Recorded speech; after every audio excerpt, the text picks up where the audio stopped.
السلام علیکم۔ بچپن میں 2 انگلیاں جوڑ لینے سے دوستی پکی ہو جاتی تھی، مگر اب گلے ملنے سے بھی منافقت نہیں جاتی۔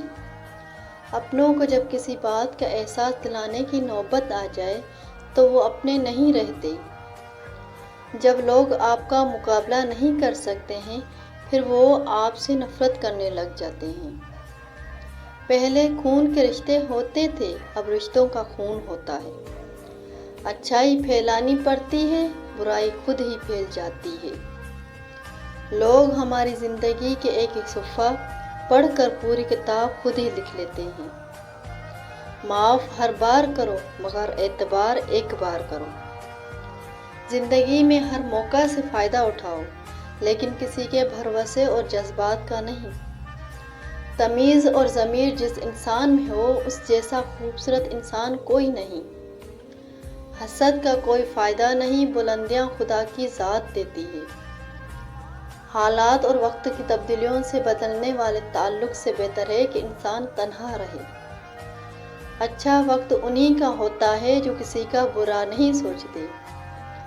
جھکنے سے رشتے گہرے ہوتے ہیں تو جھک جاؤ، مگر ہر بار آپ ہی کو جھکنا پڑے تو رک جاؤ۔ اپنی اچھائی کو ثابت نہ کرو، وقت ایک دن اسے خود ثابت کر دے گا۔ کسی بھی حالت میں حوصلہ مت چھوڑو، کیونکہ لوگ گرے ہوئے مکان کی اینٹیں بھی اٹھا کر لے جاتے ہیں۔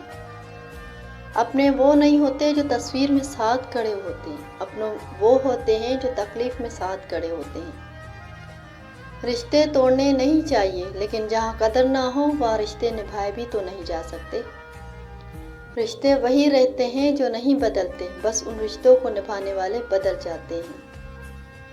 اکثر بہت چھوٹی سی بات بھی دل کو چیر کر رکھ دیتی ہے۔ کسی کے اکتائے ہوئے لہجے، تھکے ہوئے لفظوں اور بے مروت رویے آخر آپ کو بھی تلخ کر ہی دیتے ہیں۔ اگر کوئی شخص آپ کے ذہن پر ہر وقت سوار رہتا ہے تو سمجھ جاؤ۔